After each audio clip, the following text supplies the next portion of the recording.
Pulichintala project ముంపు గ్రామం కింద మన గోవిందపురం ఉంది.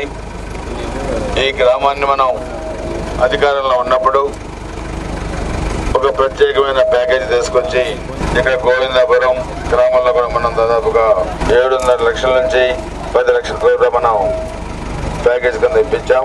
న్యూ గోవిందపురం కింద ఈ గ్రామం మీరు కట్టుకున్నారు. ఇక్కడ మనం చూస్తే కరెంటు సప్లై చేయడం కానీ, వాగుపై కూడా ఒక బ్రిడ్జి కూడా కట్టాం, వాటర్ ఇచ్చాం, గ్రావెల్ రోడ్లు వేయించాం, కాపు కార్పొరేషన్ కింద లోన్స్ కూడా ఇచ్చాం. అదేవిధంగా రైతు రథం కింద ట్రాక్టర్లు ఇచ్చాం.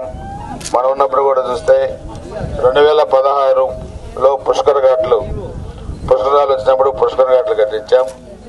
కొన్ని లక్షల మంది గోవిందపురం గ్రామానికి వచ్చి పుష్కర స్నానాలు చేశారు. ఆ విధంగా ఆంధ్రప్రదేశ్ రాష్ట్రానికి ఒక మారుమూల కృష్ణానది పక్కన ఒక గోవిందపురం గ్రామం ఉందని తెలియజేసింది తెలుగుదేశం పార్టీ, తెలుగుదేశం ప్రభుత్వం. రోడ్లు కూడా వేయించాం, చాలా పెద్ద ఎత్తున మనం చేశాం. కానీ కాసు మహేష్ 2019లో ఇక్కడికి వచ్చినప్పుడు పుష్కర ఘాట్లలో ఏదో అవినీతి జరిగిందని అక్కడ ఇబ్బంది పెట్టడం, ఇక్కడ చాలా మంది తెలుగుదేశం పార్టీ కార్యకర్తని తప్పుడు కేసులు పెట్టి పోలీస్ స్టేషన్ లో కొట్టేయడం, వినాయకుడి నిమజ్జనం రోజున ఇక్కడ వచ్చి కులాల వారిగా ఇష్టం వచ్చినట్టు మాట్లాడటం, ఇవన్నీ కూడా చేశారు. అధికారం వీళ్ళకి శాస్త్రం అనుకున్నారు, అభివృద్ధి చేయడం తెలియదు. అధికారం ఉంది కదా అని అరాచకాలు చేశారు. రేపు 13వ తారీఖు మరి మన తెలుగుదేశం, జనసేన, భారతీయ జనతా పార్టీ 3 పార్టీల కలయికతో మనం రేపు ఎన్నికలకు వెళ్తున్నాం. అందుకని వీళ్ళ అరాచకాలకి అడ్డుకట్ట వేసి మరలా మన ప్రభుత్వం రాగానే ఫస్ట్ చేసే పని న్యూ గోవిందపురాన్ని సపరేట్ పంచాయతీగా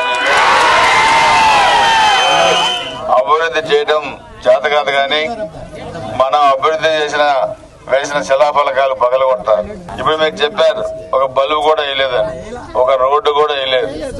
కానీ మీ గోవిందపురం రేవు నుంచి బ్రహ్మాండంగా తెలంగాణ మద్యాన్ని తెచ్చి అమ్ముకున్నారు. నీళ్లు లేదు కానీ బ్రహ్మాండంగా బెల్ షాపులు పెట్టారు, పొలాలు ఆక్రమించుకున్నారు.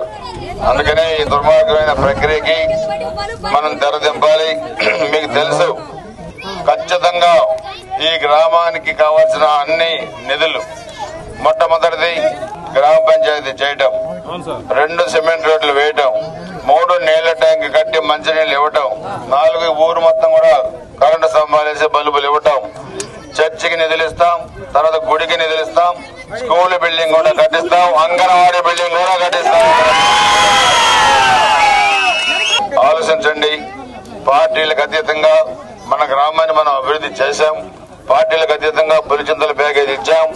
పార్టీలకు అతీతంగా రేపు కూడా మన గ్రామాన్ని అభివృద్ధి చేయబోతున్నాం.